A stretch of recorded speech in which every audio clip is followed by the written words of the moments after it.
On Thanksgiving Day, my daughter said to me, "The best gift would be for you to disappear." So that's what I did. I paid off their mortgage, took everything they considered theirs, and flew to Hawaii. But what I left on her desk destroyed them forever. Before we continue, please subscribe to the channel and write in the comments what time it is where you are now. I reached into my jacket pocket, feeling the envelope's edge, still believing that night would end with gratitude. The dining room felt warm. Too warm, maybe.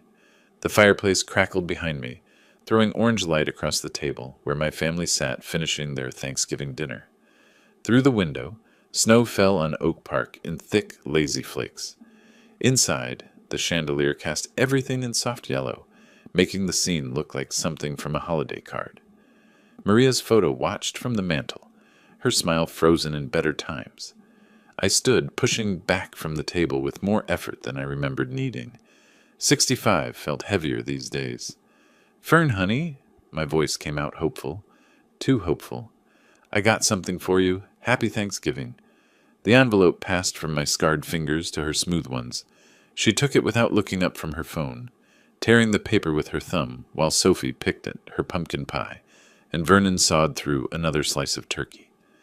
Alex's screen glowed blue on his teenage face, reflecting nothing. $5,000. The check was generous, I thought. Enough to clear most of her credit card debt, the one she'd mentioned last month in that panicked call at 2 in the morning. Fern's eyes scanned the numbers. Her expression didn't change. Not a smile. Not even surprise. Just nothing. 5,000? The words came out flat, like I'd handed her a grocery receipt. "That's it?" My chest tightened. "Well, I figured it'd help with that credit card situation. You know what, Dad?" She looked up then, and her eyes were cold. Colder than the snow outside. Colder than anything I'd seen in 42 years of being her father. "The best gift would be when you're no longer around." Time did something strange. The fire's crackling faded to a dull roar in my ears. Vernon's knife stopped mid-cut. Sophie's fork hung in the air. Alex's thumbs froze on his screen. But Fern's face stayed perfectly still, like she'd just commented on the weather. I tried to speak. My mouth opened, but no sound came. My hands started trembling, so I gripped the back of my chair. The leather felt cold and distant under my palms, like everything else suddenly felt distant. The room tilted slightly, or maybe that was just me. Had I heard her right? "What?" The word barely made it past my lips. "You heard me." Fern set the check down on the table. Not in her purse, not in her pocket. Just down, like it was trash. "You're always here, always hovering, always controlling everything with your money. We can't breathe with you around." The fire popped. A log shifted, sending up sparks. "Fern, maybe—" Vernon started, but his voice died the moment she turned her head. "Shut up, Vernon." She didn't even look at him. Her eyes stayed locked on me. "Dad needs to hear this. He needs to understand that we have our own lives, our own plans, and he's always in the way." "Grandpa," Sophie's small voice barely registered, 15 years of mortgage payments, 15 years of showing up when they called, fixing what broke, covering what they couldn't. The numbers started adding up in my head, even as I stood there, watching my daughter explain why the world would be better without me in it. "I just wanted to help," I said quietly. The words sounded weak even to me. "Help?" Fern laughed, but there was no humor in it. "You wanted to keep us dependent, to make sure we'd always need you, always have to come crawling back for money. Well, congratulations, Dad. It worked. We're stuck." Vernon cut another piece of turkey, his eyes fixed on his plate. Sophie's face crumpled, but she stayed silent. Alex scrolled through his phone like nothing was happening. The check lay on the table between the serving dishes. $5,000 nobody wanted. My hands wouldn't stop shaking. I looked around the table, at Vernon's avoidance, at Sophie's worry, at Alex's indifference, at Fern's cold certainty. They'd all been thinking this. Maybe not all of them, but enough. Long enough for Fern to say it out loud on Thanksgiving, with the turkey still warm and my dead wife's photo watching from across the room. "What did you just say?" My voice came from somewhere far away. "About me being gone?" "I said what I said." Fern crossed her arms. "And you know I'm right. When you're gone, we'll finally be free. The house will be ours. Our money will be ours. Our lives will be ours. The fire crackled. Snow pressed against the windows. The chandelier's light felt harsh now, exposing every crack in the facade I'd built, every illusion I'd maintained about what my family actually thought of me. I pushed back from the table slowly, feeling every one of my 65 years in my knees, my back, my chest, where something tight and painful had taken root. I think I need some air. The words came out steady, which surprised me. Everything else was shaking. My hands, my vision, my understanding of who my daughter was, but my voice held. I turned toward the kitchen, away from the table, away from Fern's cold eyes and Vernon's cowardice, and the check that represented 15 years of my life rendered worthless. The kitchen door was only 10 feet away, but it felt like miles. Behind me, Fern said something else, but the words blurred into the fires, crackling, and my heart's pounding. I walked toward the kitchen, each step deliberate, leaving my family at the table with their turkey and their truth. The kitchen door swung shut behind me, muffling the dining room behind it. Fluorescent lights hummed overhead, harsh and clinical after the warm glow of the chandelier. I went straight to the sink, gripping the counter's edge with both hands. The laminate dug into my palms. Outside the window, snow piled up on the back fence, each flake adding to the weight. My reflection stared back from the dark glass. An old man with gray hair and confused eyes. I turned on the cold water, splashed my face.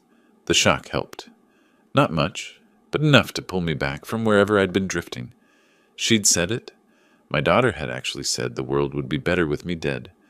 I splashed more water, letting it drip from my chin into the sink full of dirty prep bowls and spatulas. The turkey smell mixed with dish soap, sweet and chemical. My hands found a towel, dried my face mechanically. The door slammed open. "Don't you walk away from me!" Fern's voice ricocheted off the tile walls. She crossed the small space in 3 strides, grabbed the sponge from the sink, and started attacking the dishes with sharp, angry movements. Plates clattered, water splashed.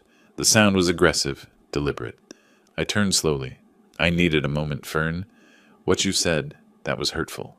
"Hurtful?" She laughed without humor, scrubbing harder. "You want to talk about hurt? Try living under your shadow for 40 years. Try having a father who thinks every dollar spent is a chain around your neck." "That's not," I started, but she cut me off. "I've spent my entire adult life hearing about your sacrifices.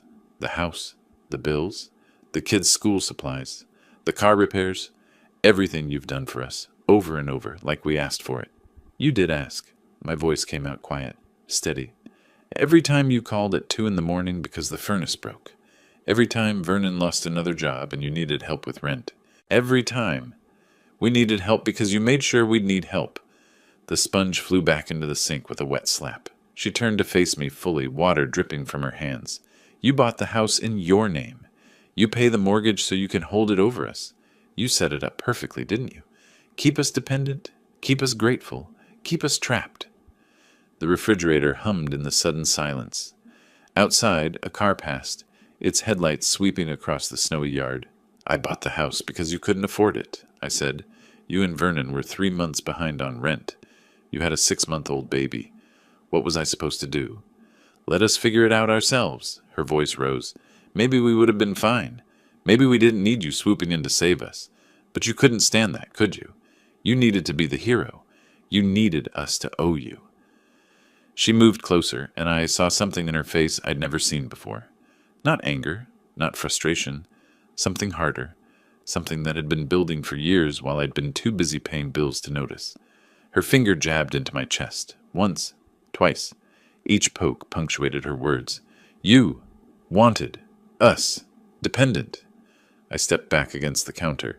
"Fern, that's not true. I wanted to help my daughter raise my grandchildren in a safe place. Or you wanted to make sure we could never leave." Another jab. "Make sure we'd always be right here under your thumb, needing you. Because what would you be without us needing you, Dad? Just a lonely old man in an empty house." The words hit harder than her finger. I raised my hands, not in defense, just surrender. "Is that really what you think, after everything?" "I think—" She paused, breathing hard. The anger in her face shifted to something else, something that looked almost like pain but harder. "I think you need to hear this. Mom would have wanted you to hear it. Don't." My voice came out sharp. Don't bring your mother into this. Why not? She knew. She knew you were like this. Controlling, always needing to be the center of everything, always making it about your sacrifices. Your mother? I stopped, swallowed hard. Your mother would be ashamed to hear you talk like this. Fern's face went red. Don't you dare bring Mom into this. She's gone because of the stress you caused. Always working, always absent, always... That's a lie. My voice stayed quiet, but something in it made her pause. That's a lie, and you know it. Your mother had a heart condition. The doctors explained it. You were there. Convenient diagnosis. Fern's arms crossed. Very convenient way to avoid responsibility. The kitchen felt smaller. The fluorescent lights buzzed louder.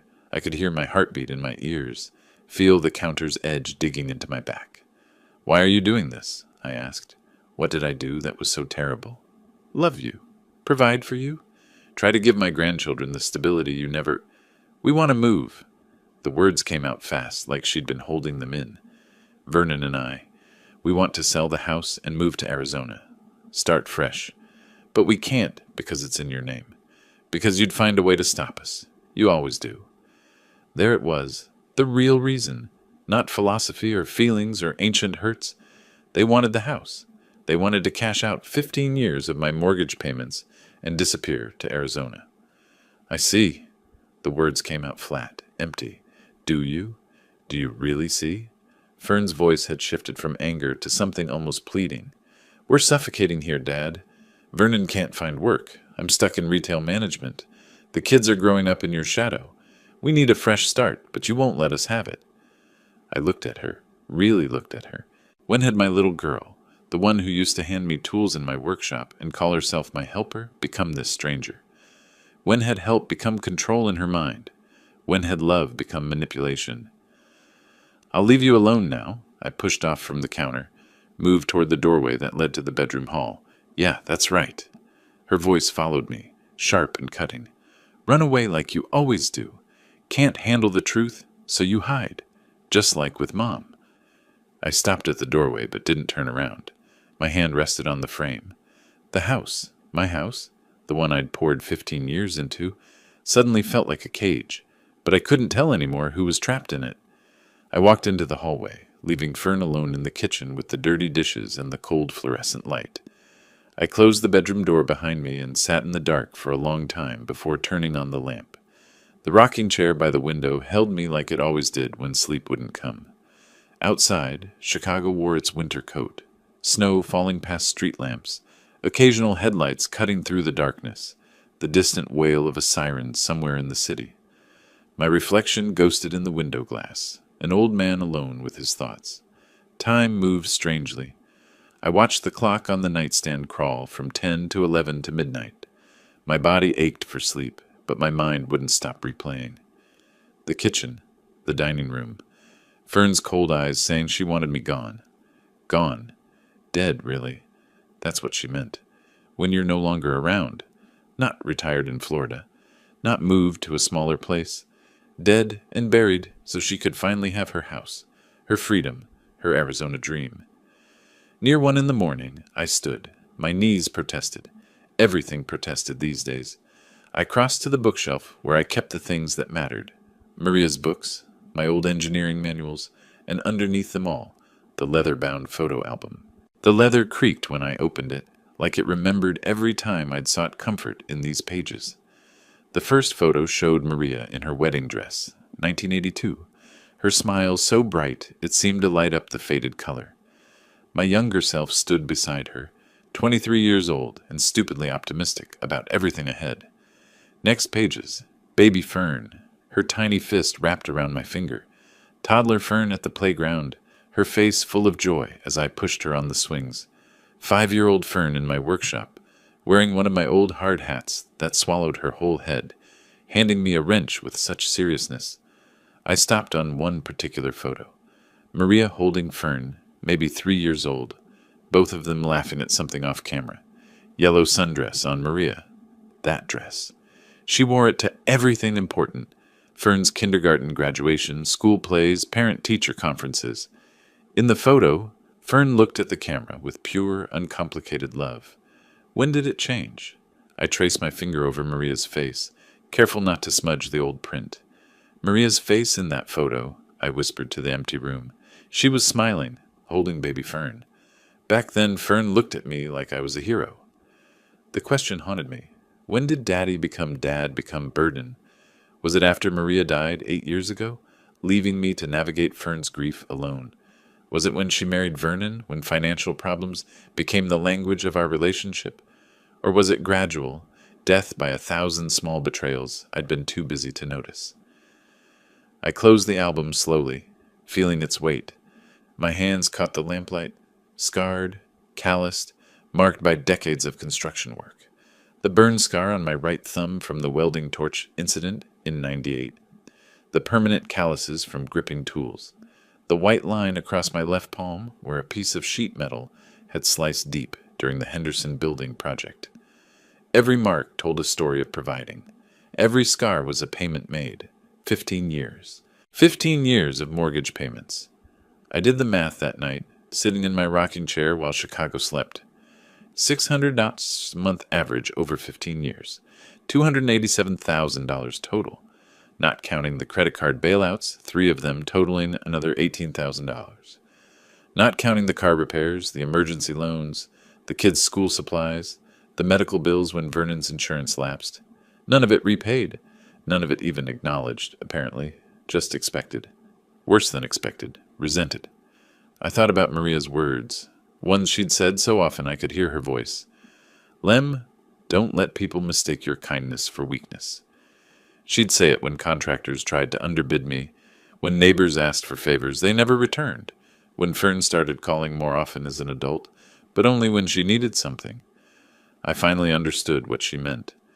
Standing, I walked to the window and pressed my forehead against the cold glass. The city stretched out below, thousands of lights representing thousands of lives. People who probably also struggled with when to help and when to stop helping. When sacrifice became enabling. When love became a weapon used against you. I thought I was building a legacy, I said to my reflection. Turns out I was building a prison for myself. But here's what Fern didn't understand, what Vernon couldn't see, what maybe even I hadn't fully grasped until tonight. I hadn't created their dependency to trap them. I'd created it because I loved them. Because when your child calls crying at 2 a.m, you help. When your grandchildren need winter coats, you buy them. When the furnace breaks in January, you fix it. I'd done what fathers do, what I thought fathers were supposed to do. They'd taken it and twisted it into something ugly, something selfish on my part, when the selfishness was theirs all along. They wanted the house, my equity, my investment, my 15 years, wrapped up in a neat Arizona package, and I was the obstacle. That night, sitting alone in my bedroom while my family slept, or pretended to sleep or hid from me, I decided something. I was done being invisible in my own life. I didn't know how yet. Didn't know what shape my response would take. But standing there with the cold glass against my forehead and Maria's photo watching from the nightstand, I felt something shift inside me. Something that had been bending for years finally snapped clean. I turned from the window and looked at my bedroom, my sanctuary, the one space that was truly mine. Then at Maria's photo on the nightstand, I picked up the silver frame, its weight familiar in my scarred hands. "I'm sorry, Maria," I whispered to her frozen smile. I tried. I really tried with her. Setting the photo down carefully, I moved to the bed and sat on its edge. Exhaustion pulled at me now, but it was different than before. Not the exhaustion of defeat. Something else. Something that felt almost like relief. I couldn't change the past, couldn't undo Fern's words, or take back my years of sacrifice, but I could control what happened next. The decision was made, even if the plan wasn't. Outside, snow continued falling on Chicago, covering everything in white. Fresh start, clean slate. Maybe that's what I needed too. Not Arizona, something else. Something that would show my daughter exactly what life looked like when I finally, truly, stepped aside. I didn't sleep. When gray morning light finally crept through the window, I was still in the chair, watching the city wake up beneath its blanket of snow. 7 o'clock came without ceremony. My body ached from hours in the rocking chair, but my mind felt sharp, focused in a way it hadn't been in years. Standing took effort, knees protesting, back stiff, but I managed. The hallway stretched quiet and empty before me. No sounds from the other bedrooms. Fern and her family either sleeping late or avoiding me. Both suited me fine. The kitchen held yesterday's ghost, dirty plates still in the sink, the faint smell of turkey gone cold. I ignored it all, went straight to the coffee maker, dumped in grounds without measuring. Strong coffee, the kind that strips paint and keeps construction workers functional through 14-hour shifts. While it brewed, my eyes caught on the cabinet above the refrigerator, the one where I kept important papers. Home documents written on the folders tab in Maria's careful handwriting, back when she managed our filing system. My hand reached up, pulled it down. The folder felt heavier than it should. I set it on the kitchen table, poured coffee so strong it looked like crude oil, and sat. Inside, insurance papers, warranty booklets, old utility bills, and underneath everything, the contract. Cream-colored paper gone slightly yellow at the edges. My signature in blue ink. Date, March 15th, 2010. The numbers swam into focus. Property address, 342 Oak Street, Oak Park. Purchase price, $320,000. Primary owner, Lemuel Gomez. Fern's voice from the kitchen echoed, "It's your house, your name." She was right about that. I stared at that signature, and memory pulled me backward. 14 years. 14 years since that signature. Since the day I'd believed I was helping my daughter build a life. I remembered that day clearly. Spring 2010. Fern had shown up at my old house, the smaller one Maria and I had bought when we first married. Different neighborhood, different life. I'd been 50 then, still working construction full-time, still believing retirement was something distant and manageable. The doorbell had rung just after breakfast. Through the peephole, Fern, tears streaking her face, baby Sophie bundled in her arms against the March cold. "Dad," her voice broke when I opened the door. "Dad, we got rejected." She'd thrust a letter at me. Chase Bank letterhead. Application denied in bold across the top. I'd read it standing in my doorway while she cried into Sophie's blanket. Credit score insufficient. Debt-to-income ratio unfavorable. Employment history unstable. "What about Vernon's job?" I'd asked, already knowing the answer. Fern's face crumpled further. "He's between positions right now. The shop laid him off 3 months ago." Between positions. That phrase would become Vernon's permanent state. "Please, Dad, the kids need a stable home. We found this perfect place in Oak Park. Good schools. Safe neighborhood. We just need help with the down payment. Maybe co-signing."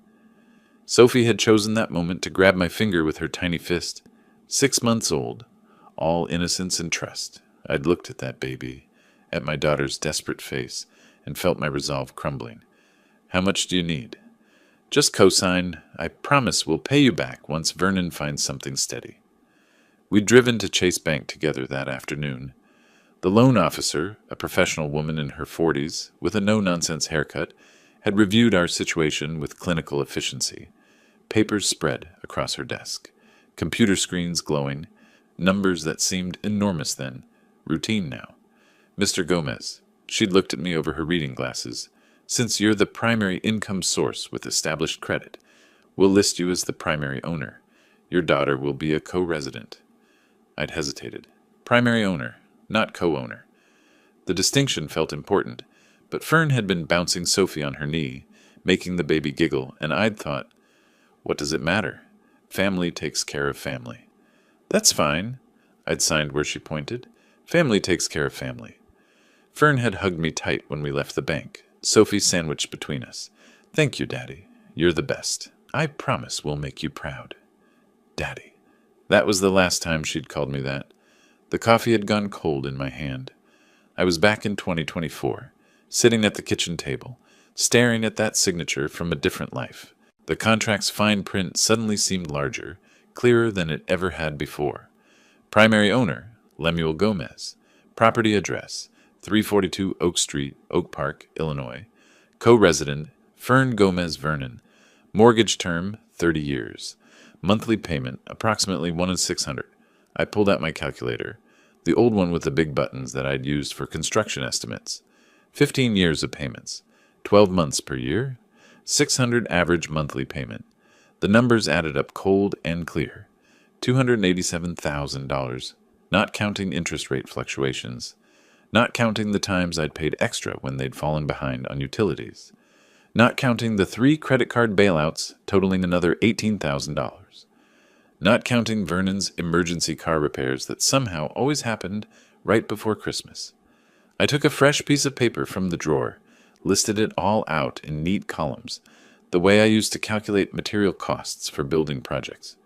Mortgage payments, $287,000 credit cards, $18,000 car repairs, $12,000 school supplies to clothes, $8,000 emergency loans, $15,000 miscellaneous bailouts, $9,000 total, $349,000 over 15 years. Not a single dollar repaid, not even acknowledged, just expected, then resented, then finally weaponized against me. Vernon's between positions had become permanent unemployment. Fern's promises to pay me back had become accusations of control. My help had become their prison, somehow. I wrote on the notepad in capital letters, "House taught mine," legally, completely. The words stared back at me. Fern had meant it as an accusation when she'd said, "your house," but she'd accidentally told the truth. It was my house, my name on the deed, my money in every nail and shingle. Mine.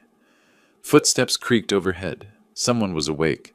I gathered the papers quickly, slid them back into the folder, stood.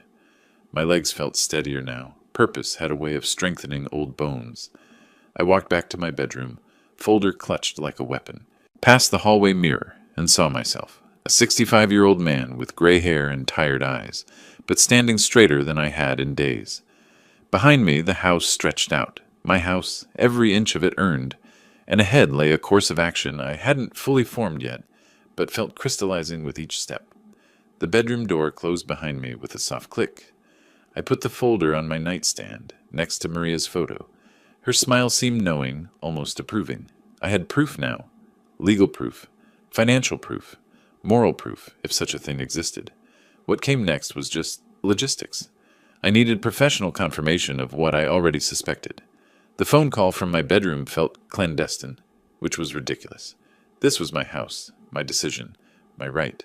But I kept my voice low anyway. Mark Rivera's number was on a business card tucked into my wallet, slightly worn from years of carrying it.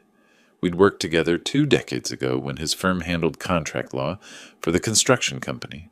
He'd gone solo since then, built a practice that let him keep Saturday hours for friends who needed them. "Mark Rivera?" "Mark, it's Lem Gomez. I need legal advice." I paused, choosing words carefully. "Can you see me today?" A brief silence, then, "Lem?" "Sure, buddy. What's going on? You sound—" "I'll explain in person, please. Come by at 10 tomorrow. Saturday work for you?" "Perfect." I hung up before he could ask more questions. That gave me Friday to avoid my family and prepare what I'd say. "How do you explain to your lawyer that your daughter wished you dead and you're planning to take everything back?" The words didn't exist yet, but I had 24 hours to find them. Friday crawled by like an injured animal. I stayed in my bedroom mostly, made excuses about not feeling well, when Sophie knocked to ask if I wanted lunch. The kid's voice sounded worried, which bothered me more than Fern's continued silence, but I couldn't explain, not yet, not to anyone. I spent the afternoon on my laptop researching Illinois property law, terms I'd never needed to know before: tenancy at will, month-to-month occupancy, primary ownership rights, eviction procedures. The legal language was dry as dust, but underneath it all was a simple truth. The person whose name was on the deed had power.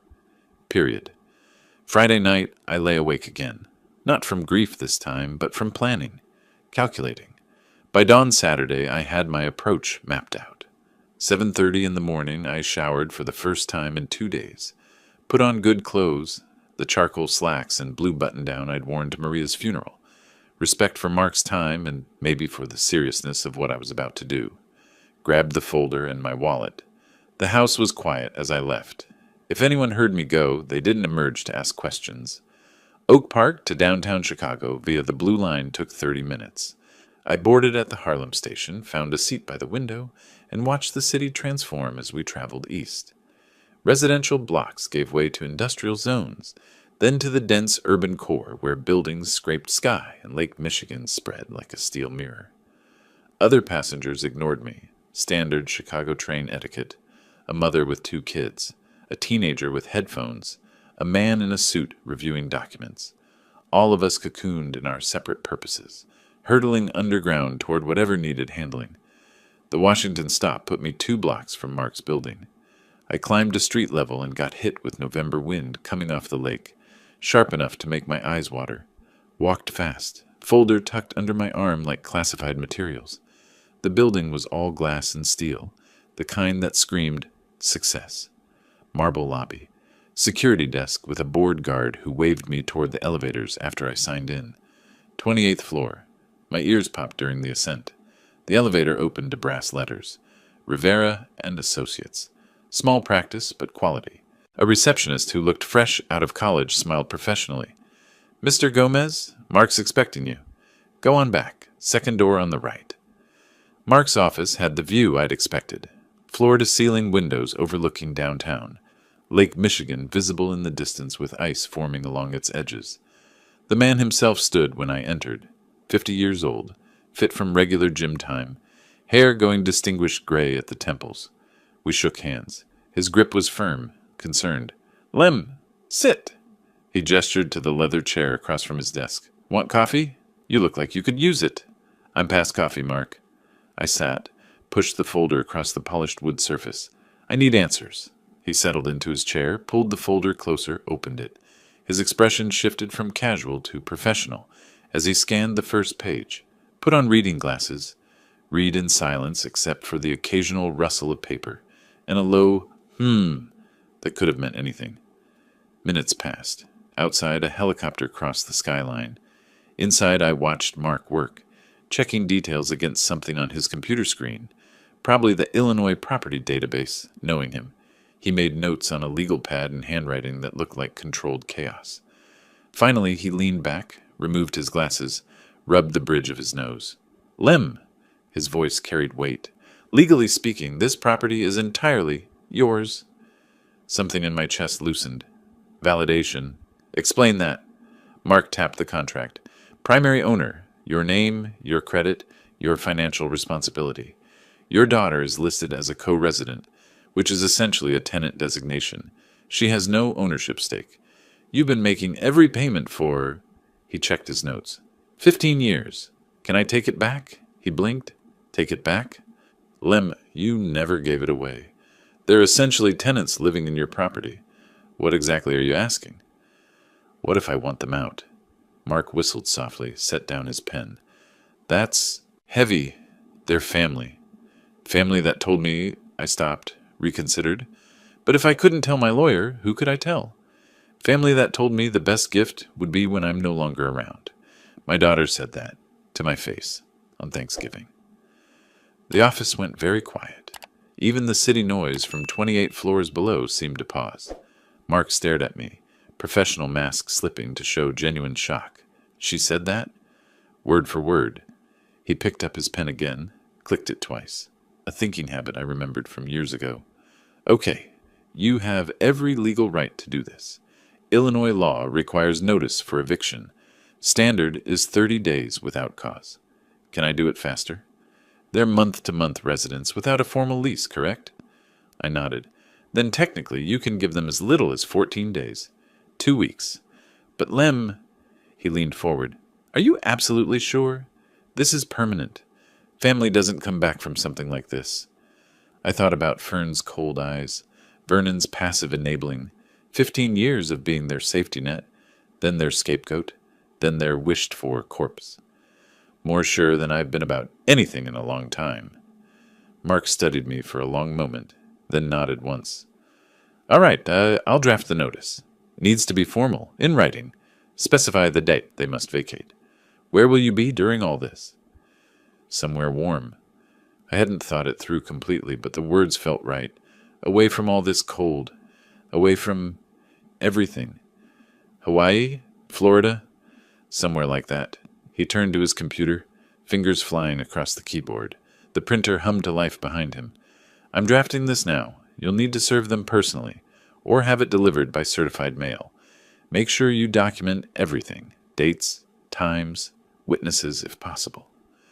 I watched the printer spit out pages, legal language that would sever 15 years of obligation, 2 weeks' notice that would free me from 3 decades of being the family bank. Mark signed the bottom, slid it across the desk. I'll hold this until you're ready to serve it. Once you hand this over, there's no taking it back. They'll have 14 days from receipt to vacate the premises. I took the envelope, felt its weight. Light as paper, heavy as consequences. Thank you, Mark. Don't thank me yet. He stood, came around the desk, put a hand on my shoulder. Just make sure you're ready for whatever comes next. Family wars get ugly fast. It's already ugly. We shook hands again. His grip conveyed something beyond professional courtesy, respect maybe, solidarity between men who understood that sometimes walking away was the only move left. I walked to his office door, envelope in hand, future secured in writing. Behind me, Mark called out, "Lem? Yeah, for what it's worth, I think you're doing the right thing." I turned, met his eyes. That makes one of us. But I was lying. Standing there in that 28th floor office with the city sprawled below, and legal power clutched in my hand, I felt more certain than I had since Maria died, maybe more certain than I'd ever felt. The door closed behind me with a soft, final click. The train ride back felt different. I had legal certainty now, and an envelope in my coat pocket that would change everything. By the time I reached Oak Park, it was nearly noon. I grabbed lunch at a small diner near the station, coffee and a sandwich I barely tasted, trying to plan next steps. The envelope from Mark sat in my inside pocket like a concealed weapon, loaded, ready. But one more thing needed handling first. Home by 2 o'clock. The house greeted me with silence that felt intentional.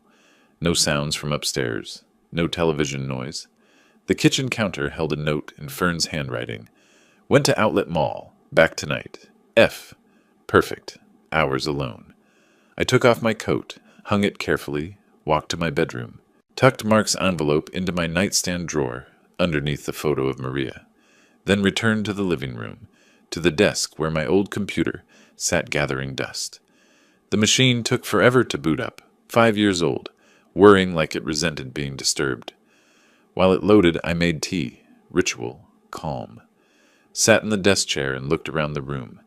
This house, my house, every mortgage payment a brick in walls they'd taken for granted. My online banking loaded slowly. Password twice before it accepted me. Then, account summary. Pension account, 187,340 Enough, more than enough. I picked up my phone, found the bank's customer service number on a billing statement from the Home Documents folder. Dialed. Got greeted by an automated system. Thank you for calling Chase Bank. For account information, press 1. For credit card services, press 2. I pressed through the menu, waited, hold music, some generic jazz that was supposed to be soothing but just grated. The clock on the wall ticked. My tea cooled. Outside, shadows lengthened as afternoon progressed. 8 minutes later, a voice. Chase Bank, this is Patricia. How may I help you today? Professional. Friendly. Completely unaware she was about to facilitate my escape. I need information about my mortgage account. I rattled off the account number from memory. 15 years of payments had burned it into my brain. Certainly, sir. Let me pull that up. Can I have your social security number on the answer to your security question?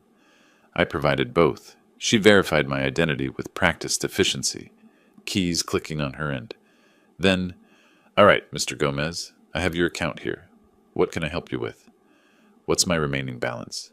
Your current mortgage balance is $43,127.89.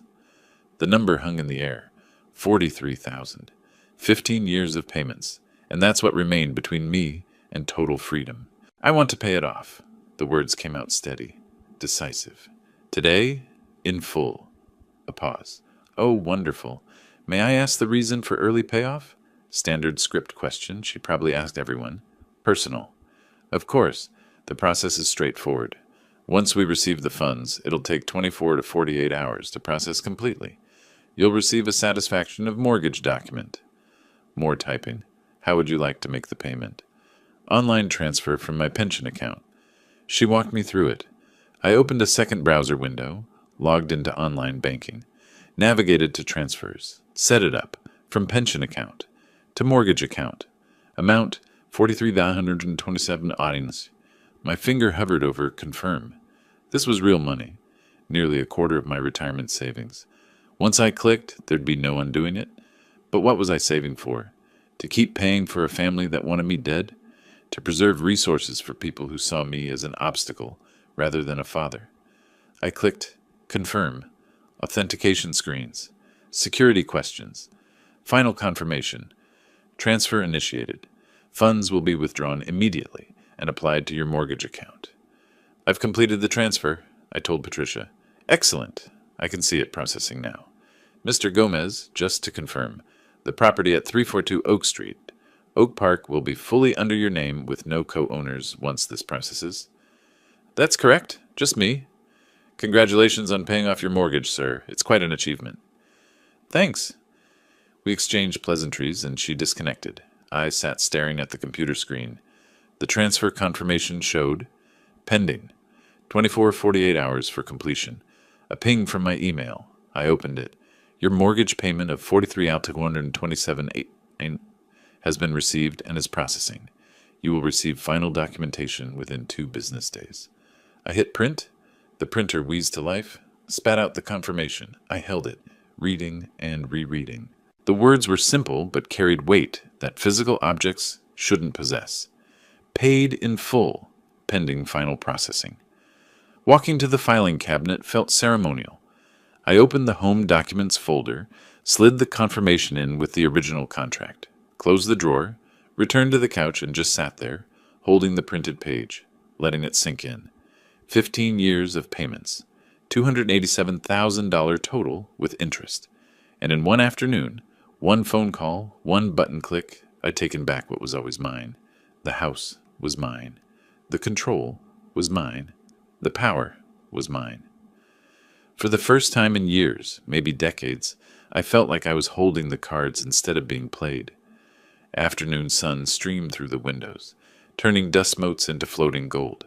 The house settled around me with creaks and sighs. Familiar sounds I'd heard 1,000 times, but never really listened to. These were my walls, my floors, my decision. I looked at the printout again. Property address, 342 Oak Street. Owner, Lemuel Gomez. Mortgage, paid in full. When Fern had said your house like it was an accusation, she'd handed me the solution without realizing it. She was right. It was my house.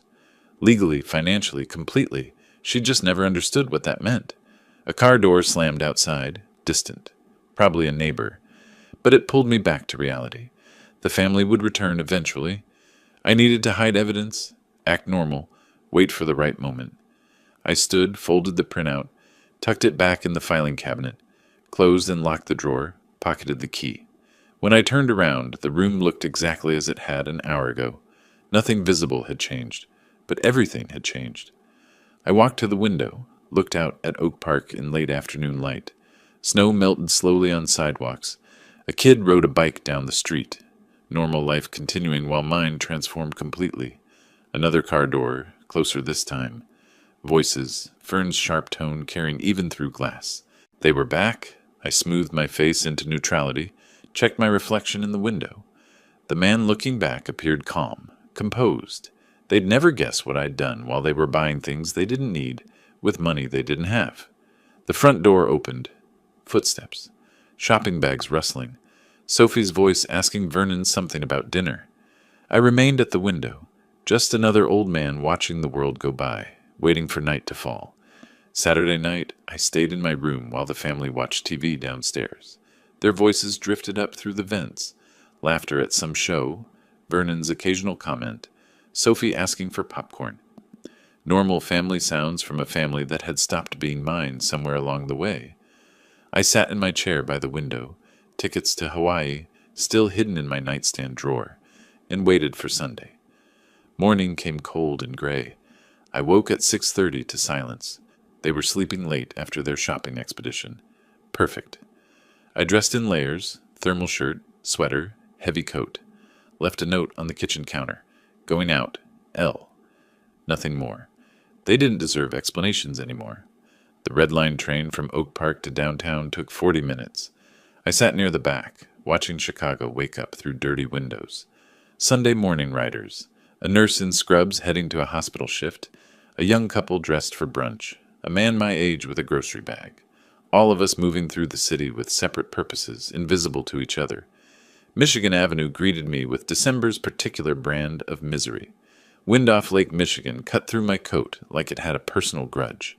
The magnificent mile lived up to its name even in winter.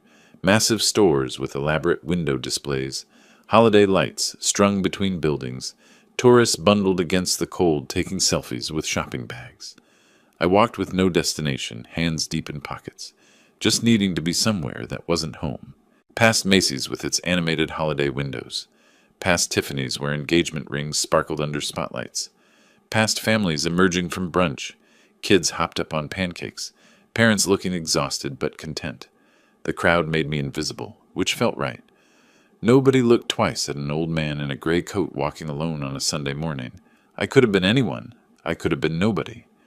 Then I stopped. The travel agency storefront wasn't particularly large, wedged between a luggage store and a Starbucks.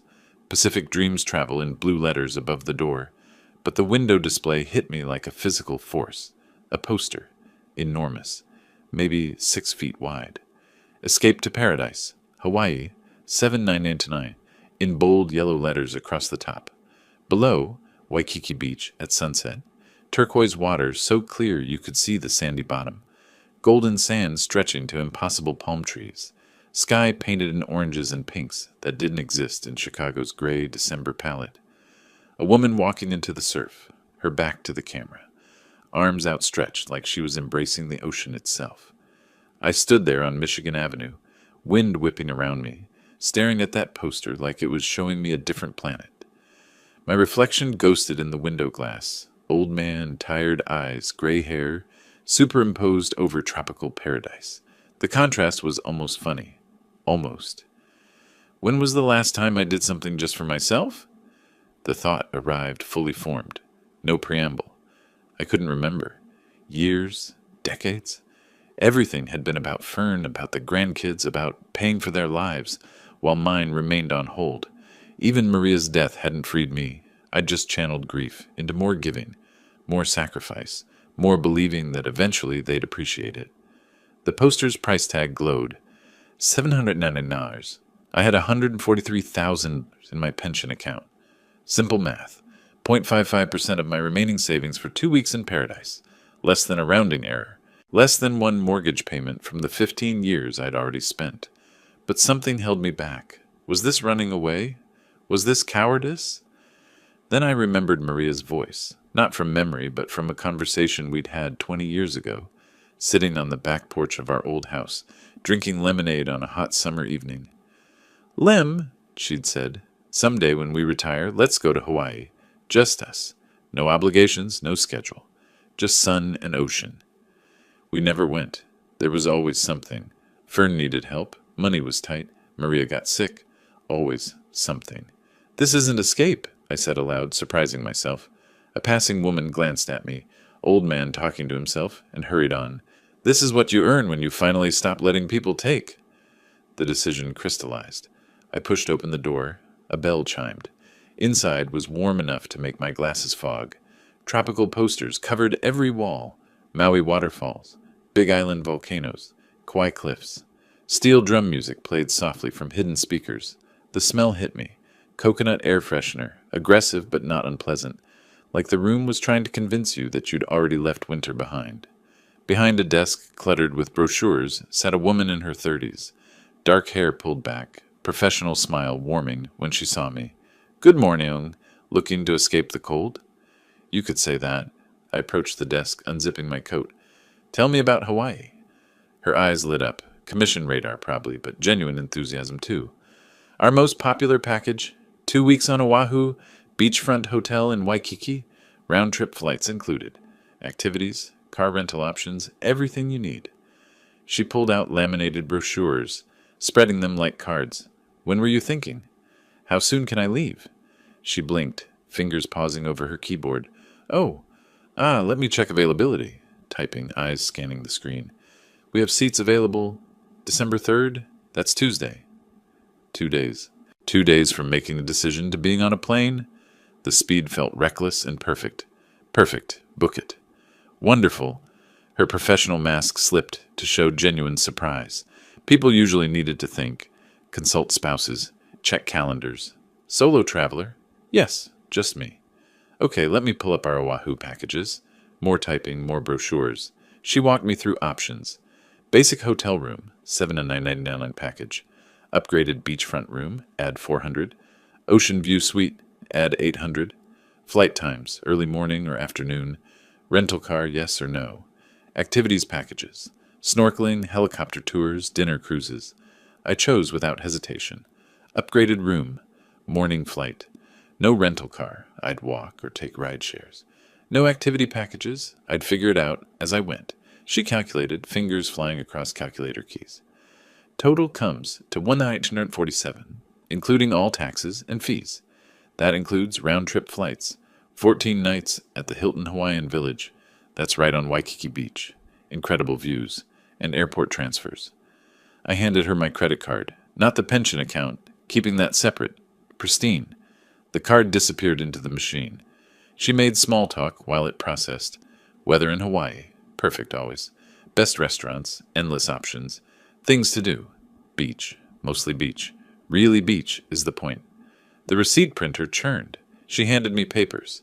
Boarding passes, hotel confirmation, a glossy folder labeled Your Hawaiian Adventure. Tickets for Tuesday morning, 9 a.m. departure from O'Hare. Arriving Honolulu, 12:30 p.m. local time. Celebrating something special? She asked, stapling documents together.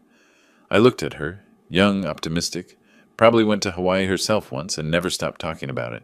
How could I explain that I'd spent 15 years paying someone else's mortgage, that my daughter wished me dead, that I'd finally decided to stop being a doormat and start being a person? You could say that. I smiled. First genuine smile in days. A new beginning. Her answering smile was warm, uncomplicated. Well, congratulations. You're going to love it. The ocean is like nothing else. I left the agency holding my papers like they were sacred documents. The bell chimed behind me. Outside, December wind tried to rip the folder from my hands, but I held tight. 2 weeks. Waikiki Beach. Sun and ocean and no responsibilities. No Fern, no Vernon, no guilt. I stood on Michigan Avenue, Christmas lights twinkling overhead, shoppers flowing around me like water around a stone, and felt something I hadn't felt since before Maria died. Anticipation. Not dread, not obligation, not weary resignation. Actual anticipation for something good coming toward me. The tickets confirmed. December 3rd, 7 a.m. check-in. 48 hours from now, I'd be on a plane heading west, leaving everything behind.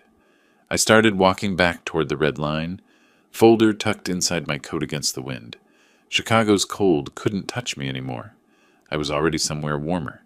Sunday evening, I avoided dinner, stayed in my room with my tickets spread on the bed, like treasure maps. Monday morning, Fern left for work at 8. I heard her car start, listened until the sound faded. Vernon's voice drifted from downstairs, taking the kids to Sky Zone, back by 6. By 4 p.m., I had the house to myself. The kitchen felt different in the late afternoon light, golden December sun slanting through windows, making everything look warmer than it was. I sat at the table where we'd eaten Thanksgiving dinner, barely a week ago, where Fern had handed me my death wish, wrapped in casual cruelty. Blank paper, blue pen, deep breath. Dear Fern, I crossed it out. Too soft, too familiar. This wasn't a letter from a father. This was a legal notification from a property owner. Fern and Vernon. Better, formal. Both names, both responsible. By the time you read this, I'll be gone. Not gone the way you... Stopped. Too emotional. Too much explanation. They didn't deserve my reasoning. Just facts. I crumpled the paper. Started again. The second attempt was worse. Too angry, too detailed about every betrayal. The third was too cold, almost cruel. I wasn't trying to hurt them, just establish boundaries they should have recognized years ago. Fourth attempt. I wrote slowly, weighing each word like it was evidence in court, because it was, in a way. This note would be read, reread, probably shown to lawyers or friends, or posted online in some desperate bid for sympathy. Every word needed to be defensible. When I finished, I read it aloud to the empty kitchen. Fern and Vernon, by the time you read this, I'll be gone. Not gone the way you wished on Thanksgiving, but gone from your life in a different way. I've paid off the mortgage. The house at 342 Oak Street, Oak Park, is now entirely in my name. You'll find the proof attached. You have 14 days from today, December 2nd, 2024, to vacate the property. I'll return on December 17th. If you're still here, I'll proceed with legal eviction. This isn't cruelty.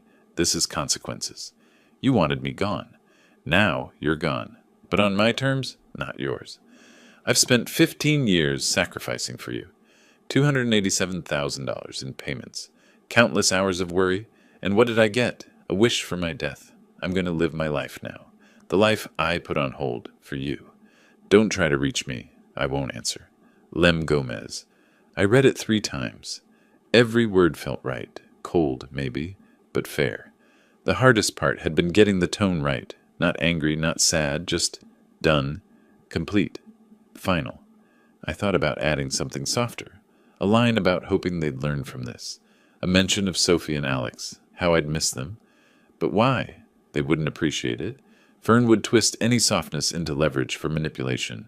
This was perfect. Surgical. Clean. I went to the file cabinet in the living room, unlocked it with the key I kept on my keychain, found the mortgage satisfaction document, paid in full, stamped in red across the top, folded it carefully, returned to the kitchen, folded the note around the document. Both fit perfectly into a large manila envelope from the drawer. Sealed it, wrote on the outside in black marker, Fern and Vernon, read immediately. Now for placement. The counter? Too easy to overlook. The fridge? They might not see it until morning. I needed somewhere central, unavoidable, where they'd encounter it the moment they entered. My eyes landed on the crystal vase in the center of the table. Wedding gift from Maria's family. Heavy cut glass that caught light and threw rainbow prisms across the walls. Maria had loved that vase. She'd placed it there 20 years ago, kept it filled with fresh flowers every week until she got too sick. I lifted the vase carefully, placed the envelope underneath, lowered the vase back down. Its weight pinned the envelope perfectly. They'd have to move Maria's legacy to see their consequence. The symbolism wasn't lost on me. Stood back, checked from the doorway. Impossible to miss. The envelope's corner stuck out from under the vase like a flag. Anyone entering the kitchen would see it immediately. Perfect. My bedroom felt like a departure lounge. I pulled the old blue Samsonite from the closet, scarred from decades of use, still serviceable. Laid it open on the bed. Packing felt ceremonial, each item chosen deliberately. Swim trunks, bought 3 years ago for a pool party I never attended. 3 Hawaiian shirts still in their packaging, bought on impulse, never worn. Too casual for an engineer's life.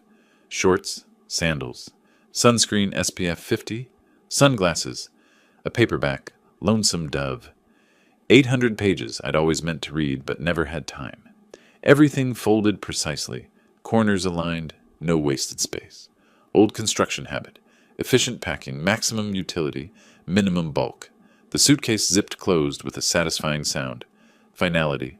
I set it by the bedroom door, ready for tomorrow's 5 a.m. departure. Phone next. I changed the voicemail message. I'm away. Don't call. I'll contact you when I'm ready. Practiced it twice before recording. Not if I'm ready. When. Keeping control. The decision to reconnect would be mine, on my timeline. Set the alarm, 5 a.m. Check the Uber app. Ride to O'Hare scheduled for 5:45 a.m. Confirmed. Check the tickets. United Flight 1204. O'Hare to Honolulu. Departure 9 p.m. Gate C24. Check-in opens at 7 a.m. 2 hours was plenty. Everything ready. I sat on the edge of the bed, looking at my packed suitcase, thinking about the envelope waiting in the kitchen. Tomorrow morning, Fern would come downstairs to make coffee. She'd see the crystal vase, see the envelope, lift the vase with irritation at something blocking the table's center. Then she'd read it. I tried to imagine her face. The shock, the disbelief, the rage, the panic when she realized this wasn't negotiable, wasn't fixable with tears or promises or manipulation. I'd spent so long being afraid of her disappointment, her anger, her judgment. Now I felt nothing. Not satisfaction, not revenge, not even sadness. Just a clean, clear sense of boundaries finally drawn. The window showed darkness, falling. 5:30 p.m. Vernon and the kids would be home soon. I heard his car in the driveway, doors slamming, kids' voices as they entered through the front door. Sophie calling something about dinner. Vernon's response lost in the general noise. I stayed in my room. Didn't go down. Let them wonder where I was, if I was even home. Tomorrow morning they'd have their answer. Tomorrow morning everything changed. I looked at Maria's photo on my nightstand, her smile captured 3 decades ago, forever young, forever knowing. I hope you understand, I whispered. I tried. I really tried with her. But trying had limits, even for a father, even for family. I turned off the lamp, lay on top of the covers, fully dressed minus shoes. Tomorrow required an early start, but sleep felt impossible. Too much adrenaline, too much anticipation, too much of everything I'd bottled up for 15 years finally finding release. The house settled into its evening routine around me. Television sounds from downstairs, kids arguing about something, Vernon's ineffective attempts to mediate. Normal family sounds from a family I was about to leave behind. In 12 hours, I'd be gone. In 14 hours, they'd know. In 16 hours, I'd be 35,000 feet over America, heading toward an ocean that had waited decades for me to finally arrive. The alarm pierced darkness at 5 a.m. I silenced it immediately. Old construction habit, waking on first ring to avoid disturbing others. Ironic now, given that disturbing them was exactly my intention. Dressed in the dark, jeans, t-shirt, jacket, comfortable clothes for a long flight. My hands found each item by memory. The house breathed around me, old wood settling, furnace clicking on, that particular silence of pre-dawn when everyone sleeps. I took my suitcase from where it waited by the door, paused at the threshold, listening. Down the hall, Vernon's snoring, thick, rhythmic, the sound of a man who'd never lost sleep over anything important. Beyond that, nothing. Sophie and Alex dead to the world on a school morning they wouldn't be attending. Fern silent in whatever dreams she had. The stairs creaked despite my care. 3rd step, 7th step, 10th. I knew exactly which ones sang and avoided them anyway. Old habit, sneaking out for early work shifts without waking Maria. Now sneaking out for freedom. Kitchen doorway, I stopped. The crystal vase caught ambient light from the street, throwing faint prisms across the table. The envelope underneath remained undiscovered, waiting like a landmine. One more sleep cycle separated Fern from detonation. I could have left it somewhere else. Could have texted after landing. Could have done this 1,000 gentler ways. But gentle had gotten me nowhere for 15 years. I turned away, walked to the front door, opened it carefully. Cold December air hit my face. Sharp, clarifying, real. Closed the door behind me with a soft click that sounded like punctuation. Final sentence. Paragraph break. End of chapter. The Uber waited. White Toyota Camry. Driver named Ahmed according to the app. 30s maybe. Tired eyes in the rearview mirror. He helped with my suitcase without comment. Another early airport run. Nothing special about me. Terminal 3, United? Yes. We pulled away from 342 Oak Street. I looked back once. The house sat dark, except for a single porch light I'd forgotten to turn off. Windows black, secrets sleeping inside, one family's comfortable lies about to become uncomfortable truth. Then we turned the corner, and it disappeared. I-90 at 5:45 a.m. on a Tuesday, eerily empty. Occasional semi-hauling goods somewhere. Early shift workers, other airport runs. We flew east, headlights cutting through darkness. Downtown Chicago's skyline visible in the distance. Lit towers against lightning sky, indifferent to individual human dramas playing out in its shadow. Ahmed didn't talk, which I appreciated. The radio played soft jazz. I watched Chicago pass. Industrial zones, suburbs, airport hotels, finally the massive terminals of O'Hare rising like spacecraft about to launch. Terminal 3, United. Ahmed helped with my bag, accepted the tip I'd added through the app, drove off. I stood for a moment on the curb, watching other travelers flow into the terminal. Families, business people, that particular energy of 6:30 a.m. departures. Inside, chaos disguised as order. Check-in kiosks beeped, screens directing people through electronic steps. I touched the screen, entered my confirmation number, watched my boarding pass print, seat 17A, window. Perfect. Bag drop swallowed my suitcase on a conveyor belt, tagged for Honolulu. Watching it disappear felt symbolic, my old life traveling ahead of me, waiting to be unpacked in paradise. Security line moved fast this early. Shoes off, belt off, laptop out, except I didn't have a laptop. Just a carry-on with book, sunscreen, wallet, phone. Walked through the metal detector. No beep. No secondary screening. Just another traveler among thousands. Gate C-24. I arrived at 7:15. Ridiculously early for a 9 a.m. flight. Bought overpriced coffee, $6.50 for burnt airport brew, and sat in an uncomfortable chair designed to prevent sleeping. Watched other passengers gather. A young couple, probably honeymoon. A family with 3 kids, already wired at 7 a.m. Business travelers in suits pecking at laptops. Solo travelers like me, though most looked purposeful, where I felt, what? Liberated? Escaped? Reborn? All of the above. My phone sat silent in my pocket. 8 a.m. came. 8:15. 8:25. 8:32. It started. First vibration, Fern Mobile on the screen. I watched it buzz, let it go to voicemail. 8:33. Again. Ignored. 8:34. 8:35. 8:37. Continuous. Relentless. Desperate. I placed the phone face down on my thigh. Couldn't see the screen, but felt each vibration like a heartbeat. Other passengers glanced at the insistent buzzing.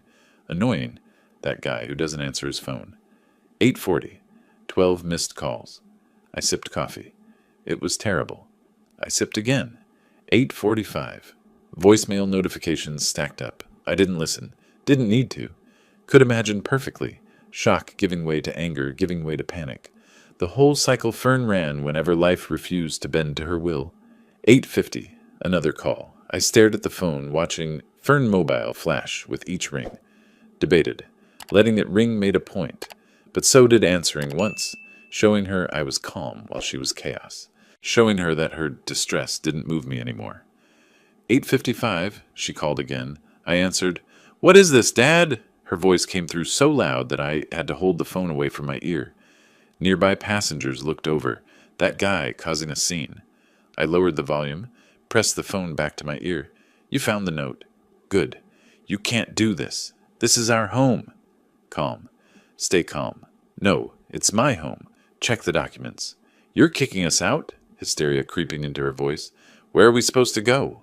"Not my problem. You have 14 days. "This is insane. You're being cruel." "I'm being fair. You wanted me gone. Now you're gone." "Dad, please." Her tone shifted, tears entering. The manipulation playbook, page 1. "Rage doesn't work. Try pleading. Please, we can talk about this. We talked on Thanksgiving. You said the best gift is my death. I'm giving you a different gift. A lesson." Background noise. Vernon's voice muffled. "Let me talk to him." I spoke before he could get the phone. "Vernon, find a job. You've had 15 years. "Where are you going?" Fern back on, voice breaking. "Come back. We need to talk about this."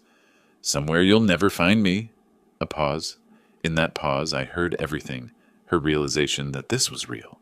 That I wasn't negotiating. That her usual tactics wouldn't work. That for the first time in her adult life, Daddy wasn't going to fix it. "Goodbye, Fern." I ended the call. Powered off the phone completely. Not just silent, but off. The screen went black. Dead. Silent. Perfect. Set it on the chair beside me and picked up my coffee. Cold now, but I drank it anyway. The PA system crackled. "United Flight 1204 to Honolulu will begin boarding in approximately 5 minutes. Zone 1 passengers may line up at this time." I stood, stretched. 65-year-old joints protested the uncomfortable chair, but nothing hurt that sunshine wouldn't fix. Took my carry-on, moved to the boarding area. Around me, families gathered children. Couples checked tickets. Business travelers finished last-minute emails. The gate agent appeared behind the counter, professional smile in place, ready to facilitate 300 people's journeys west. "Thank you for your patience. We'll now begin boarding United Flight 1204 to Honolulu. Zone 1 passengers, welcome aboard." I was Zone 2, so I waited. Watched Zone 1 file through. First class, premium economy. those who'd paid extra or traveled enough to earn privileges. They disappeared down the jetway toward the plane. Zone 2 passengers, welcome aboard. I scanned my boarding pass. Beep, approved. Walked down the jetway, that familiar industrial tunnel, connecting terminal to aircraft. The plane appeared ahead, Boeing 777, big enough for the long Pacific crossing. Entered through door 2L. Flight attendant smiled. Welcome aboard. 17A is on your left, about halfway back. Found it. Window seat, emergency exit row, extra legroom. Perfect. Stowed my carry-on overhead. Sat. Buckled in. A couple claimed 17B and 17C, older, 60s maybe, dressed in matching Hawaiian shirts, honeymooners at 65. She caught me looking, smiled. First time to Hawaii? In a way, yes. Oh, you'll love it. We're celebrating our 40th anniversary. Hawaii is magical. I smiled politely, turned to the window. Didn't want conversation, didn't want to explain that I was celebrating too, just a different kind of anniversary. The death of obligation, the birth of boundaries. The plane filled. Families, couples, solo travelers, everyone pursuing their version of paradise. Overhead bins slammed shut. Flight attendants walked the aisle checking seatbelts, stowing bags, delivering safety spiels nobody listened to. Then, the sound I'd been waiting for, the cabin door closing, heavy, mechanical. Final. That sound meant commitment. No more boarding, no more getting off. We were sealed in this metal tube until Hawaii. PA system. Flight attendants, prepare for departure. The plane lurched backward, pushed by a tug we couldn't see. Began the slow taxi toward the runway.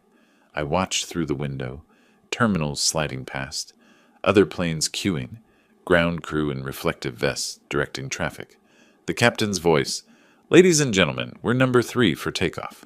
Flight time to Honolulu is approximately 9 hours. We'll be cruising at 39,000 feet. Weather in Honolulu is 82 degrees and sunny." 82 degrees, sunny. The opposite of everything I was leaving behind. The plane turned onto the runway. Stopped. Engines spooled up. That rising whine that meant power building, physics preparing to defy gravity. Then, acceleration. Pushed back into my seat by forces I could feel but not fight. The runway lights blurred past, faster, faster. That moment of uncertainty when the plane was committed but not yet airborne. Then, lift. Smooth and sure. The wheels left pavement. Chicago began falling away below. Banking left, climbing, the city spread out beneath us. Grid of streets, frozen Lake Michigan catching morning sun. Tiny cars on highways. The dense downtown core where I'd made my escape plan real. All of it shrinking, becoming abstract, becoming past. At 35,000 feet, the plane leveled. Seatbelt sign dinged off. Around me, passengers relaxed, reclined seats, pulled out books or tablets or closed eyes for sleep. I opened Lonesome Dove, ran my fingers across the first page. Started reading. The prose was dense. Western, nothing like my life. Perfect. Flight attendant appeared. Something to drink? 9:45 a.m. Early for alcohol, but vacation rules applied. Tomato juice, please. She poured it over ice, handed it across. I'd never liked tomato juice before. Never tried it, really. But today felt like a day for new experiences. I sipped. Tangy. Salty. Strange, but not unpleasant. Below, Chicago had disappeared into clouds. Somewhere down there, Fern was panicking. Vernon was useless. Sophie and Alex were confused. Mark was probably fielding a desperate call, asking if there was some legal way to stop this. And I was here, 35,000 feet up, reading a book, drinking tomato juice, heading toward an ocean that had waited 65 years for me to finally arrive. I turned the page and kept reading. The plane began its descent 3 hours later. Through the window, Hawaii emerged from endless blue, volcanic mountains draped in green, white beaches tracing dark rock, water so turquoise it looked artificial. Landing felt like entering a different atmosphere. The cabin door opened and tropical air rushed in. Warm, humid, heavy with the scent of flowers I couldn't name. After Chicago's December bite, it felt like breathing for the first time. Baggage claim moved slowly. I didn't care. A hotel representative waited at arrivals holding a sign. Hilton Hawaiian Village. She placed a lei around my neck. Plumeria, sweet enough to make me dizzy. Aloha, welcome to paradise. Aloha! The word felt strange in my mouth. It's good to be here. The shuttle driver loaded my suitcase, chattering about weather and beaches and luau's. I nodded, only half listening, watching Waikiki unfold through the windows. Palm trees lined streets. The ocean appeared between buildings, glimpses of impossible blue. Tourists in bright shirts walked slowly, no Chicago urgency visible anywhere. Check-in took 20 minutes. The lobby had no walls, just pillars supporting a roof, open to gardens and ocean beyond. Koi swam in ponds. Children laughed somewhere. Everything moved slower, softer, like time itself had relaxed. Room 1247, 12th floor. I rode the elevator with a honeymooning couple who couldn't stop touching each other. They got off at 11. I continued up, alone with my thoughts and my suitcase and this strange lightness in my chest. The room was simple. Bed, desk, balcony. I dropped my bag and went straight to the sliding glass door. Opened it. Stepped out. The ocean spread before me. Waikiki Beach curved golden in both directions. Waves rolled in, steady as breathing. Surfers dot the water like punctuation marks. Diamond Head Mountain rose to my right, volcanic and ancient and indifferent to human drama. I stood there breathing, just breathing, in and out, salt air, plumeria from my lei, sunscreen from somewhere below, the sound of waves doing what they'd done for millions of years before I arrived, and would do long after I left. Nobody knew where I was. Nobody needed me. Nobody could take from me. The first day I did nothing. Literally nothing. Changed into shorts. My legs were pale, shockingly white after years of Chicago winters and construction sites that required long pants. Walked to the beach barefoot, hot sand burning until I reached the water's edge, where it turned cool and firm. Rented a chair and umbrella from a cheerful kid who called me Uncle. Lay down, closed my eyes. The ocean provided its soundtrack, waves breaking, rhythm older than humanity, children's laughter, distant music from a hotel bar, a jet ski buzzing somewhere, birds I couldn't identify making calls I'd never heard. I dozed, woke, dozed again, lost track of time completely. My phone stayed in the room, still powered off. No one could reach me. The freedom of that felt physical, like removing a heavy backpack after a long hike. When the sun started setting, I walked back to my room, showered, ordered room service, ate on my balcony watching the ocean turn from blue to gold to gray, slept for 10 hours straight. The next morning I tried surfing. The instructor's name was Jake, 25 maybe, tan like he'd been born that way, enthusiasm radiating off him like heat. A small group gathered on the beach. Me, 2 college girls, a family with a teenage son. First time surfing, bro? First time doing anything just for fun in 15 years. Jake paused, board under his arm, reading my face. Whoa, heavy. Well, let's get you on that board. On sand, it looked easy. Paddle, pop-up, balance. Jake demonstrated with the grace of someone who'd done this 10,000 times. The college girls giggled. The teenager looked bored. I focused, trying to remember the movements. In the water, everything changed. The board wobbled. Waves I'd thought were gentle became powerful forces. I paddled. Jake shouted, "Pop up!" and I tried. My feet slipped. I fell face first into salt water. Came up sputtering, nose burning. Jake laughed, not meanly, just delighted. Again, I tried. Fell. Tried. Fell. My arms ached. Water went up my nose 3 more times. The college girls were already standing on their boards, squealing with success. The teenager managed 2 seconds before wiping out spectacularly. Then somehow I got it. Popped up. Feet found balance. The board glided forward. 3 seconds, maybe 4, and I was surfing. Actually surfing. Then I fell, but I was laughing. I'm too old for this. Jake paddled over, grinning. Nah, man, you're never too old to try. I tried 8 more times. Managed to stand twice. Laughed every single time I fell.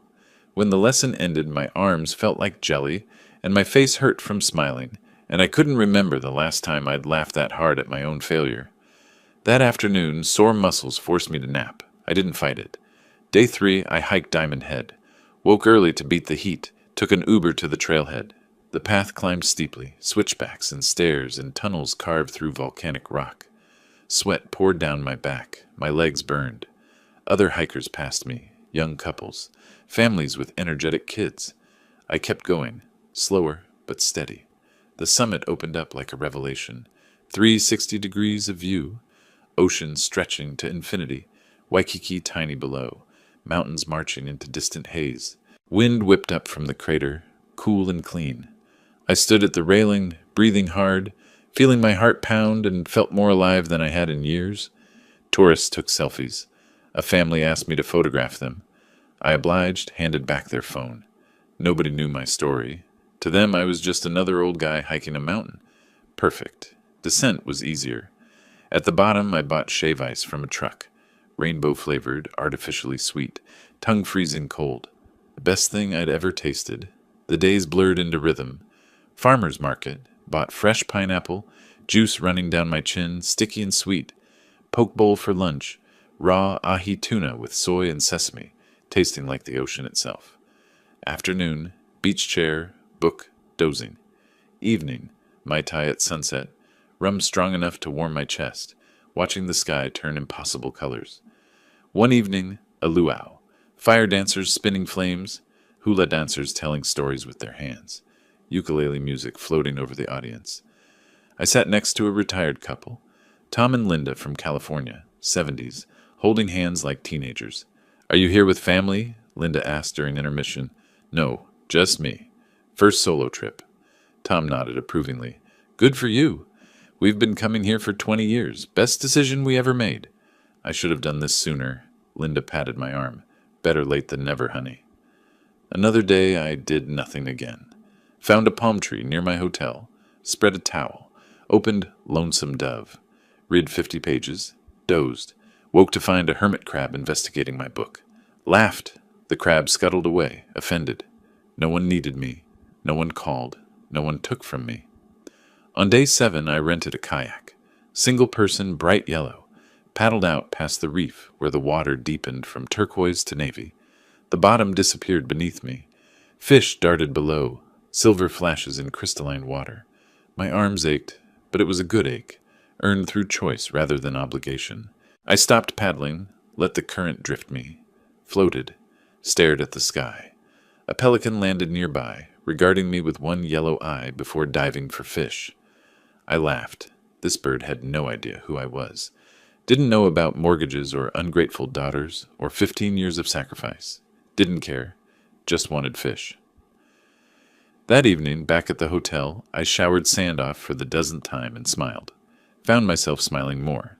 Ordered Ono fish for dinner, local catch, perfectly grilled. The waiter was friendly without being intrusive. The beer was cold. The sunset was free. Halfway through my meal, I realized I'd been here a week. 7 days. Only 7 more until I had to return. Didn't want to go back. Not yet. At the hotel business center, I found a brochure.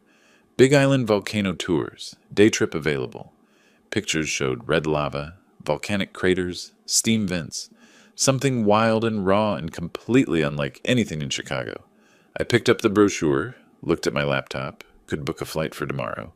Inter-island flights ran constantly.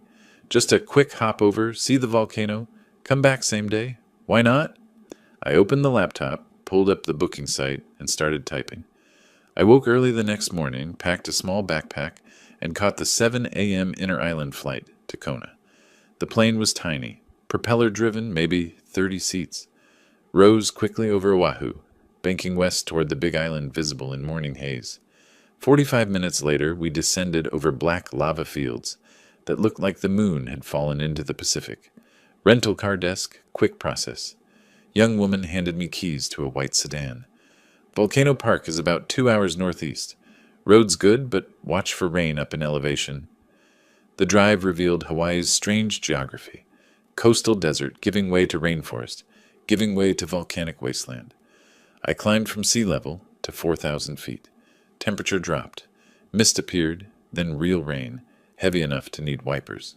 Hawaii Volcanoes National Park. I paid the entrance fee, took a map, followed signs to Kilauea Crater, parked in a half-empty lot, grabbed my jacket, actually cold up here. December rain and elevation conspiring against tropical paradise. The crater viewpoint took my breath. Massive caldera, maybe a mile across, dropping into earth like a wound. Steam vents hissed along the edges. Deep in the center, red glow visible even in daylight. Active lava lake, churning and molten. A park ranger gave a talk to gathered tourists. Young guy, early 20s, enthusiastic about geology.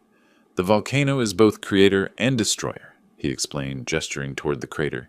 It gives life to these islands, but demands respect. Everything you see here was built by fire and violence. Sounds familiar, I muttered. The ranger turned, caught my eye. Personal experience? You could say I'm rebuilding after an eruption. He nodded like that made perfect sense. Maybe it did. I walked the rim trail, feeling heat radiating from Earth. Sulfur smell, sharp, like rotten eggs, mixed with rain and volcanic rock. The ground felt warm under my feet, almost alive. This mountain had destroyed towns, created new land, killed and birthed simultaneously for millennia. Standing there, I understood something. Destruction wasn't always bad. Sometimes it cleared the way for new growth. Sometimes you had to burn down the old structure before building something better. I took photos, not for social media, just for memory. Proof I'd stood at the edge of creation. The drive back was quiet.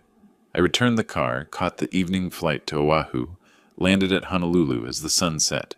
Exhausted but exhilarated. Next day I rented a car again. Exploring had gotten under my skin. Drove north, H1 to H2, roads I'd memorized from tourist maps. North Shore waited at the end. Famous surf beaches, small towns, life moving at island pace. Halewa town was all surf shops and shrimp trucks. I bought garlic shrimp from a painted truck, ate standing in a parking lot, grease dripping onto pavement. Best meal of my life in that moment. Sunset Beach lived up to its name. December brought big winter swells, 20-foot waves thundering against shore. Pro surfers rode them like they were playing with death. I sat on volcanic rocks for an hour, watching. Those surfers smiled the whole time, riding waves that could kill them. That was living. Bought another shave ice. Different flavor this time, orange. Drove back south, stopped at a roadside fruit stand. Bought a papaya from an old Filipino man who didn't speak much English. Paid, smiled, drove on. A week ago, I couldn't have enjoyed this. Too raw, too angry. The beauty would have felt like mockery, paradise existing while my life crumbled. But now I could appreciate it. The anger had burned out somewhere between surfing failures and volcano heat. What remained was simpler. Freedom. Pearl Harbor visit came next. Early morning, booked tour, solemn place. USS Arizona Memorial sat over the sunken battleship, oil still leaking after 80 years. Tears of the ship, guides called it. I walked the white memorial, reading names etched in marble. Boys, 18, 19, 22. Died doing their duty. Real sacrifice. Not the kind that gets taken for granted. At Pearl Harbor, I thought about sacrifice. Real sacrifice, not the kind that's expected and exploited. These sailors never had a choice about their fate. I'd had choices all along. Took me 65 years to make the right ones. Moment of silence. Not prayer, just respect. Quiet acknowledgement that some things matter. Left feeling reflective. Bought a small history book from the gift shop, something to remember. My last full day arrived faster than I wanted. Didn't book any tours. Instead, walked to an ABC store, ubiquitous Hawaiian convenience stores, bought a small notebook. Found my palm tree again, the one where the hermit crab had visited. Sat with pen and paper. Started writing. Not a diary, just thoughts. I came here to escape. I'm leaving with a plan. Listed possibilities. Sell house or keep and rent. Smaller apartment. Return to Hawaii. Longer stays monthly. Part-time consulting, engineering, my choice of projects. Volunteer somewhere, dating. The thought felt strange but not impossible. First time in years I was thinking about wants, not obligations. What did I want to do with the rest of my life? I collected shells while thinking. Small ones, worn smooth by waves. Sophie used to love shells. Brief pang, missed my grandkids, but didn't linger on it. They'd still be there when I was ready to reconnect. If I was ready. Packing day came with mixed feelings. Left the lei on the bed, couldn't take fresh flowers through customs. Folded clothes that smelled like sunscreen and salt. Room checkout. Last walk on the beach. Evening at the hotel bar. Ordered local beer, Kona Brewing. something light and tropical. Bartender wiped glasses, friendly smile. Heading home? Yeah, but it'll be different now. He nodded like he'd heard similar statements from every tourist. Always is. Hawaii changes people. My last night's splurge, oceanfront restaurant outside the hotel. Tablecloth, real silverware, menu with no prices visible. I ordered lobster tail, celebrated myself. The waiter brought it with drawn butter, lemon garnish that looked too pretty to eat. Last night in paradise? He asked, setting down the plate. Yeah, heading back to reality tomorrow. He studied my face. You look different than when you arrived. More relaxed. I feel different. Thank you. Come back soon, yeah? I will. I meant it. I promised myself that. The sunset that night was blood red, violent and beautiful. Orange bled into red, bled into purple. Tourists took photos everywhere, trying to capture something that couldn't be captured. I just watched. Didn't check the time. Let the sky perform. Tomorrow I'd go back to Chicago. But I wouldn't go back to the old life. 2 weeks. That's all it took to remember who I was before I became just Fern's dad. I was Lem, 65 years old, an engineer who built things, a man who deserved respect. Back in my room, I set the alarm for 4 a.m. Early flight, packed everything except tomorrow's clothes, lay on the bed with windows open, ocean sounds drifting in. Couldn't sleep. Not from anxiety, from anticipation. Tomorrow would answer the question that had been lurking since I left. Did they actually move out, or would I return to confrontation and complications? Part of me didn't care. I'd handle whatever I found. The house was mine legally, emotionally, every way that mattered. If they hadn't left, Mark had the paperwork ready. If they had left, I'd figure out next steps. But lying there in the dark, listening to waves that had carried me through 2 weeks of healing, I felt ready. More than ready. Excited even. The old Lem would have been terrified, would have called ahead to check, to apologize, to smooth things over, would have found a way to make it his fault. The new Lem? The one who'd surfed and hiked and floated alone in the Pacific? That Lem could handle anything. An hour before the alarm, I gave up on sleep. Just lay there listening to the ocean, watching the sky lighten from black to gray to pink. One more Hawaiian sunrise. Then home. But home was different now. Home was possibility, not prison. Home was mine.